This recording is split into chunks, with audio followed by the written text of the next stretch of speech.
নমস্কার বন্ধুরা, আজ আমি চলে এসেছি আরেকটা রেসিপি নিয়ে। আজকে একটা ভিন্ন ধরনের, একটা অন্য ধরনের পোলাওয়ের রেসিপি নিয়ে এসেছি।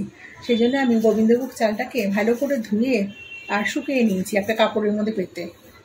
একদম শুকনো হয়ে গেছে, এই যে একদম ঝুরঝুরে হয়ে গেছে। এবার এর মধ্যে কিছু উপকরণ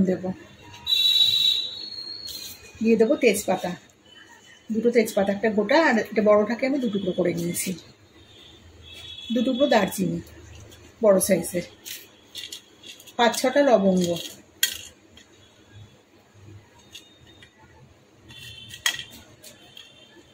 এলাচও 5-6টা, কুচিয়ে নিয়েছি সামান্য একটুখানি আদা। সব উপকরণগুলো দিয়ে দিলাম। এবার এর মধ্যে দিয়ে দেবো ঘি। পোলাও মানে তো ঘি তো মাস্ট, ঘি দিতেই হবে। বড় চামচের 1 চামচ ঘি দিয়ে দিলাম। এটাকে ভালো করে মেখে নেব।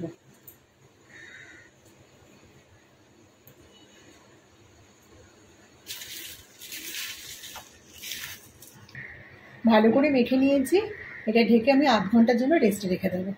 কড়াইতে ঘি আর রিফাইন্ড অয়েল দুটো মিশিয়ে দিয়েছি। কারণ শুধু ঘি দিয়ে আপনারা যদি করতে চান তাহলে শুধু ঘি দিয়ে করবেন। আমি দুটোকে মিশিয়ে দিয়েছি। গরম হয়ে গেছে। আমি এর মধ্যে বাদাম, কাজু আর চীনাবাদাম, কাজু আর কিশমিশ, কারণ আমি বললাম যে এটা অন্য ধরনের পোলাও, তাই আমি চীনাবাদামের ব্যবহারটা এর মধ্যে করেছি। এটাকে ভালো করে ভেজে নেব, ভেজে তুলে নেব। এটাকে তুলে নিয়েছি। এবার এর মধ্যে আমি ম্যারিনেট করা পোলাওয়ের চালটাকে দিয়ে দেবো। মিনিট 5 সময় ধরে এটাকে ভালো করে নেড়ে চেড়ে নেবো। আর গ্যাসের ফ্লেমটা কিন্তু এখন লোতে রেখেছি। গ্যাসটাকে কিন্তু একদমই বাড়ানো যাবে না, আগুনটাকে একদম ধিমে আছে। এটাকে মিনিট 5 সময় ধরে নাড়বো। ভালো করে নেড়ে চেড়ে নিয়েছি। এখন এর মধ্যে জল দিয়ে দেবো, তবে ঠান্ডা জল না, কিন্তু গরম জল। আর একেবারে কিন্তু পুরো জল দেবো না, কিছুটা গরম জল দিলাম, বাকিটা রেখে দিলাম, যখন লাগবে তখন দেবো। ভালো করে জলের সাথে আবারও মিশিয়ে দিচ্ছি। আর এখানে পরিমাণ মতো লবণের ব্যবহারটা এখন করবো। এখন আর কিছুই দেবো না, যা দেওয়ার পর পরে দেব।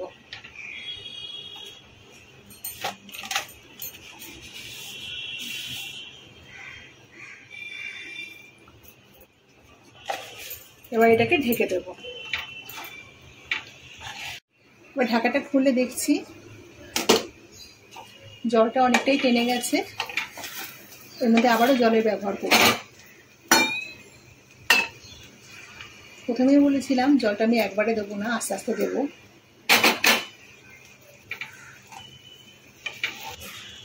ভেজে রাখা চীনাবাদাম আর কাজু কিশমিশটার মধ্যে দিয়ে দিলাম। আর দিয়ে দেবো 3টে কাঁচা লঙ্কা। 3টেও আমি চিড়ে নিয়েছি। এখন আমি চিনির ব্যবহারটা করবো। আমি কিন্তু তখন চিনির ব্যবহার করি।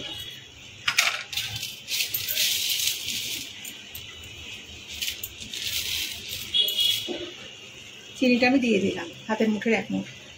ভালো করে নেড়ে চেড়ে নিয়ে আবারও ঢেকে দেবো। এখন বন্ধুরা আমার সাদা পোলাও একেবারে রেডি। একদম ঝরঝরে হয়েছে। আর মানে এর গন্ধতে সারা বাড়ি মমো করছে, এত সুন্দর হয়েছে।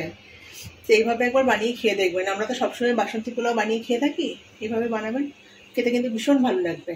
তো রেসিপিটা কেমন লাগলো অবশ্যই কমেন্টে জানাবেন। রেসিপিটা ভালো লেগে থাকলে একটা লাইক দেবেন। আর নতুন বন্ধুরা চ্যানেলটাকে সাবস্ক্রাইব করে আমার পাশে থাকবেন।